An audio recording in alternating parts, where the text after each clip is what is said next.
كارلوس غاريدو الذي أكد لنا، والآخر لما وجهنا له سؤال قال لن نلعب مباراة اليوم في انتظار احترام البروتوكول الاعتيادي، في انتظار أن تصل الساعة 8 وهو الموعد الذي من المرتقب أن تنطلق في هذه المباراة بين اتحاد العاصمة والنهضة البركانية. أعود وأؤكد على أن مسؤولي مجلس إدارة اتحاد العاصمة ورفقة الجهاز الإداري توجهوا لمراقب المباراة لكي يؤكدوا له ولكي يعبروا عن ما يسمى امتعاضا أو احتجاجا، لا ندري على ماذا بالضبط. قميص عادي، قميص رسمي للنهضة البركانية تم اعتماده من طرف لجنة المسابقات كما تحدثنا من خلال النظام الإلكتروني المعتمد منذ سنة 2013، وتمت المصادقة عليه من طرف الدول الأعضاء في الكونفدرالية الإفريقية لكرة القدم، وبالتالي الكل يستغرب ضمنيا على ما يحدث. كيف لفريق أن يحتج على قميص رسمي معتمد من طرف الكاف في انتظار المشهد قد يكون مشهدا مماثلا لما تابعناه في مباراة الذهاب، مع اختلاف الشخوص. هذه المرة لاعبو النهضة البركانية هم من سيلتحقون بأرضية الملعب، فيما اتحاد العاصمة أجدد وأقول أنه من المرتقب ألا يلتحق تماما بأرضية الملعب، يتشبت بقراره وهو قرار مثير للاستغراب من طرف سواء وسائل الإعلام المحلية أو وسائل الإعلام الأجنبية أيضا، التي تستغرب من السبب الذي يدفع النادي للامتناع عن إجراء مباراة، عن تظاهرة إفريقية بسبب قميص نادي، قميص رسمي، قميص معتمد من طرف الكاف. الجماهير الجزائرية تنتظر بدورها ما يقارب 30 مناصرا. تحدثوا قبل انطلاق هذه المباراة، قالوا لا نود أن نعود سنوات إلى الوراء، لا نود أن يتحمل نادي اتحاد العاصمة المسؤولية لوحده بعد الانطلاقة القوية في السنوات الأخيرة، بعد عودة تتوج اتحاد العاصمة، هو اليوم يدخل نفسه في متاهات هو في غنى عنها رفقة مناصريه ورفقة جماهيره. ينتظر أن يلعب فريق نهضة بركان بقميص غير قميصه الرسمي الذي هزمه في مباراة الذهاب. هذه لعبت يعني مسرحية هزلية صراحة، لأنه الأمور كانت معدة يعني سلفا أنه الفريق لن يأخذ يعني هذه المباراة، مباراة الإياب، وبالتالي من غير معقول لأنه حتى لو فرضنا أن نهضة بركان أراد أن يلعب بقميص آخر لا يمكنه ذلك، لأن الأقمصة كما قلنا يتم المصادقة عليها من طرف الاتحاد الإفريقي لكرة القدم، ويعني الأمور يعني محسومة يعني بشكل مسبق، لا مجال لتغيير أيضا القميص. ثم لماذا سيغير فريق نهضة بركان يعني قميصه؟ بالتالي نحن يعني منظومة عبث للأسف ضحيتها الأول. أنا بالنسبة لي أتعاطف مع فريق اتحاد العاصمة الجزائري، هو الضحية رقم واحد لنظام للأسف يعادي المغرب، يخلط السياسة بالرياضة. ربما لابد أن نتساءل لماذا في السابق أنديتنا ومنتخباتنا كانت تلعب مع الأندية الجزائرية والمنتخبات الجزائرية بأقمصة فيها خارطة المغرب ولم يكن يحدث أي شيء؟ وبالتالي أيضا الجواب على هذا السؤال أساسي جدا لنفهم أنه اليوم النظام الجزائري في العديد من الرياضات يتحرش اليوم يعني بالمغرب، يعني وصل إلى درجة من التطرف في معاداة الوحدة الترابية للمغرب. لابد أن نهنئه، يعني في كل الأحوال لابد أن نهنئ نهضة بركان لأنه سيتأهل يعني للمباراة النهائية. ولاحظ اليوم أنه حتى أنصار اتحاد العاصمة متواجدين يعني في الملعب، وهذا المشهد لم نعد نشاهده يعني حينما تلعب الأندية المغربية والجمهور المغربي لأنها تواجه يعني للأسف الكثير يعني من التحرشات. كما قلت حتى أكمل ما كنت بصدد الحديث عنه، أنا قلت لك أنه أوروبا، ألمانيا، إنجلترا، حروب دموية يعني شهدت هذه البلدان، لكن اليوم طوت يعني هذه الصفحات، واليوم يعني تتعاون يعني بشكل مشترك وتشكل يعني قوة اقتصادية وقوة إقليمية. للأسف يعني جيراننا للأسف أو بالأحرى النظام الذي يقود يعني الجزائر لا يريد أن يفهم هذه الأشياء. يعني صرف الكثير من الملايين، أكثر من 300 مليار دولار من أجل كيان يعني وهمي يريد يعني أن يخلق يعني دويلة وهمية يعني في التراب المغربي. للأسف الشديد هذا أمر ولن يحدث، لأنه اليوم نرى التنمية التي تعرفها المناطق يعني الصحراوية، ونعرف اليوم المغرب إلى أين يعني يتوجه. فكل التضامن مع فريق اتحاد العاصمة الجزائري في لأنه ضحية النظام، يعني دفع الفريق يعني في اتجاه المعاكسة. ينعكس مؤسف انه يعني او الاشكال الاكبر ايضا انه اليوم فريق اتحاد العاصمه الجزائري ايضا كان يقول يعني في مباراه الذهاب ان الجمارك هي التي حجزت وانه ليس مسؤول عن ذلك. اليوم ليس هناك لا جمارك ولا هم يحزنون، هناك مباراه لكره القدم كان من المفروض يعني ان يخوضها الفريق، ولكن يعني للاسف الامور يعني تتجاوز الفريق، تتجاوز القرار الرياضي لتصل بنا الى قرارات سياسيه متهوره جدا ستصيب الانديه والمنتخبات الجزائريه في مقتل، لانه المواجهات المغربيه الجزائريه اكيد ستكون يعني في المقبل يعني من المنافسات، وبالتالي اي فريق مغربي اراد ان يفوز ببطوله فقط يلعب نعم. اذا رسميا يخبرني الزملاء رسميا فريق اتحاد العاصمه الجزائري ينسحب اذا من هذه المباراه اللي هي مباراه اياب نصف نهائي مسابقه كاس الكاف، وبالتالي تاهل فريق نهضه بركان. الخبر اللي كنتظروا السي الشمامي تاهل فريق نهضه بركان الى المباراه النهائيه لمواجهه فريق الزمالك المصري. صحيح، انا ما يهمني هو فريق نهضه بركان، لانه هو الذي يعني الفريق المغربي الذي يمثل الكره المغربيه بكل صراحه. فنهضه بركان رغم انه كان على الورق كان بالامكان ديالو يدوز النهائي، ولو ان اتحاد العاصمه بكل صراحه اورطوه كما قلت انايا بانه المسؤولين، وربما هو الضحيه كما قال يعني الاخ السطيفي. فتنظن بانه اتحاد العاصمه كان بالامكان ديالها تنافس فريق نهضه بركان، ولكن الحمد لله على السياسه ديالنا، الحمد لله على المسؤولين ديالنا اللي تيكونوا عندهم مسؤوليه. تنتكلموا دائما المسؤوليه تتبغي واحد الحكمه وتتبغي واحد حتى الاحتجاجات، فالاحتجاجات ما عندهاش يعني مبرر. فتنظن بانه اشياء عبطيه، اشياء اللي ربما ولا سيما تنهضروا على كره القدم. صحيح. انا بالنسبه لي انا كمغربي دائما غنبقى فخور ببلادي، فخور بالرايه، فخور بنهضه بركان بانه تتشبت اللي ربما هذوك الاقمصه معتمده من طرف الاتحاد الافريقي. فتنظن الا لا بغاو هما شي قانون ديالهم اللي يكون. فاحنا دائما تابعين الاتحاد الافريقي، تابعين الجامعه الملكيه ديالنا، وتابعين الاتحاد الافريقي، وتابعين الفيفا. فتنظن بهذه الاشياء كلها يعني غادا كانت فريق نهضه بركان يفوز على الورق، يفوز بدون تعب.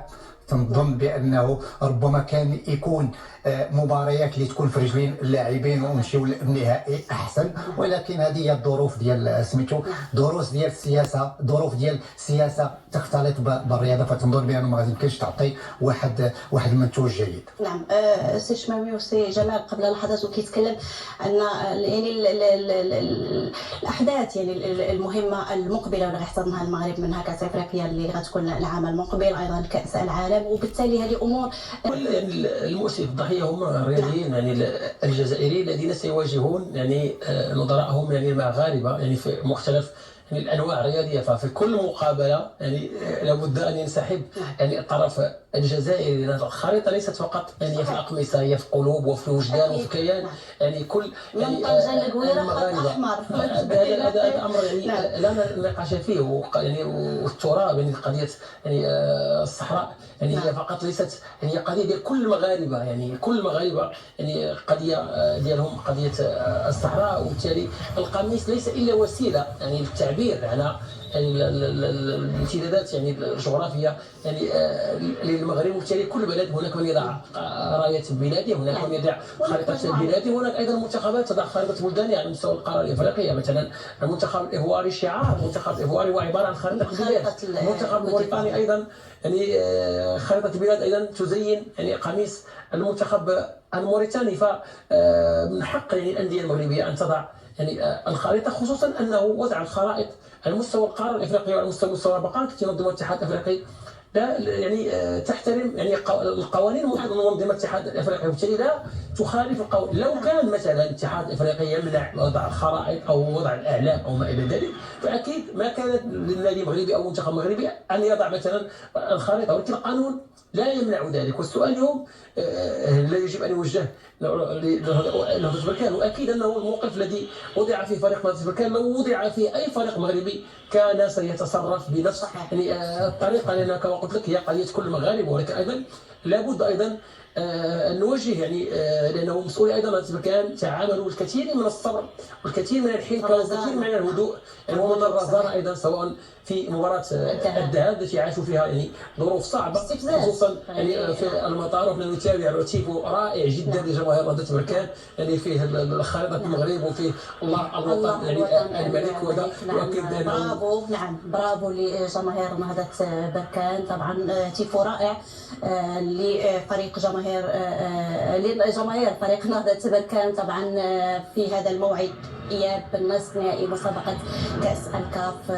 تيفو بشعار الله وتيفو الوطن يذكرنا بمباراة المغرب والجزائر التي جرت يعني مدينة مراكش في يونيو 2011 وآنذاك كان فاز المنتخب الوطني ب4 أهداف ل0. أيضا تلك المباراة زينها الجمهور بتيفو. أتذكر أنه يعني كان يعني مماثلا لتيفو جماهير نهضة بركان. نعم كما قلت وأيضا راية خارطة المغرب وكما كنشوفوا الأعلام الوطنية دائما كعادتها. طبعا جماهير نهضة بركان نتابع الصورة غنية عن أي تعليق.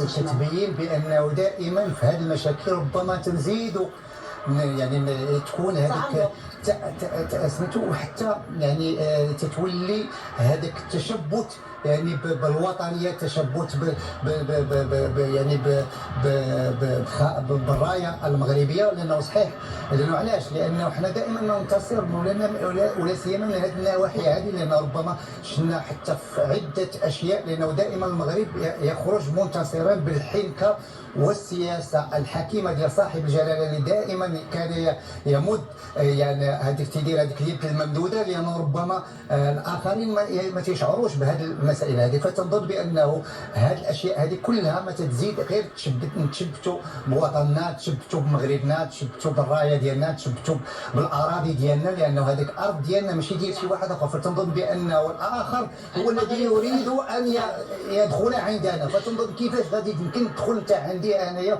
وتبدا تعطي الحقوق من الداخل ديالي من داري انايا. فتنظن بانه المغرب دائما، لانه علاش؟ لانه حنايا ما حاضينش الناس، حاضين نفوسنا حنايا وتنقارنوا ونبغيو نطوروا، وهذا هو اللي تيعطينا هاد الثمار هذه. لانه اليوم فالمغرب ولا اصبح يعني عمله صعبه يعني لا في السياسه ولا في الرياضه ولا في جميع المجالات ولا الاقتصاد ولا. تنظن بانه المغرب غادي في الاتجاه الصحيح.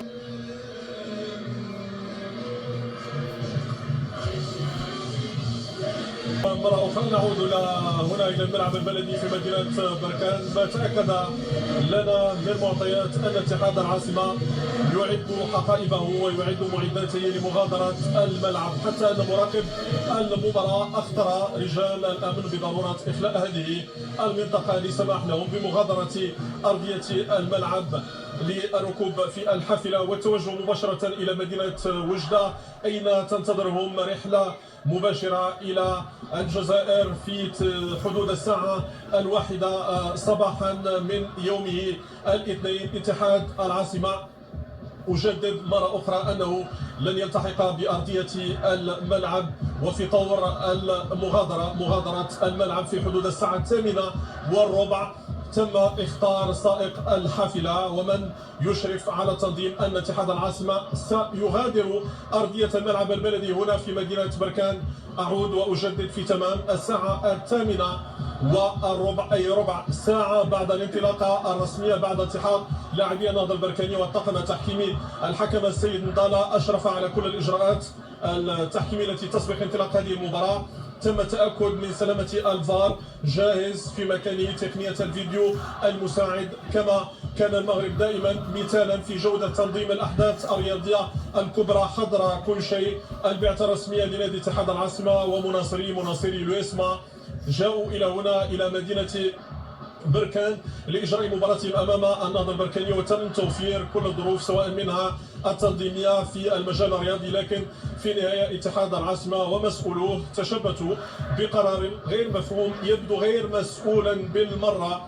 العلم المغربي وخريطة المغرب التي تعبر عن حدوده الجغرافية من طنجة إلى القويرة تزين قمصان لاعبي النهضة البركانية، كما زينت قمصان عدد كبير من الوفود الرسمية المغربية في بطولات العالم وفي البطولات الإفريقية. تابعنا كيف أن المغرب نجح في تنظيم أحداث رياضية من مستوى عالي، مقبل على تنظيم نهائيات كأس إفريقيا ونهائيات كأس العالم في مختلف المدن. لا يرتبط الامر فقط بمدينه واحده او مدينتين، بل كل المدن من طنجه الى البويره في طنجه، رباط، الدار البيضاء في العيون. ايضا تابعنا كيف ان الكونفدراليه الافريقيه اكدت على نجاح واحده من اجمل نسخ نهائيات كاس افريقيا لكره القدم داخل القاعه في مدينه العيون. المغرب اليوم يقدم صوره جميله، صوره تليق وتتناسب مع قيمه ومع مبادئه ومع اعرافه ومع تقاليده الراسخه عبر عقود وعقود. المغرب اليوم يؤكد على انه جاهز لاستضافه اي كان من ضيوفه. اتحاد العاصمه في طريقه لاختيار مسار اخر قد يعرضه للمزيد من العقوبات من طرف الكونفدراليه الافريقيه لكره القدم عبر لجنه المسابقات، وبعدها لجنه الاستئناف قد يلجا لها ان هو اراد ذلك. لكن الوضع يبدو محسوما. النهضه البركانيه بعد ما يقارب ثلث ساعه من الان سنحتفي جميعا بتاهله للمرة الرابعة لنهائي كأس الكونفدرالية الإفريقية. سيكون نهائي آخر أمام الزمالك المصري. جماهير النهضة البركانية بالآلاف حاضرة لدعم ناديها، الكل حضر نفسه لدعم ممثل كرة القدم المغربية في مباراة العودة عن دور النصف النهائي لكأس الكونفدرالية الإفريقية لكرة القدم.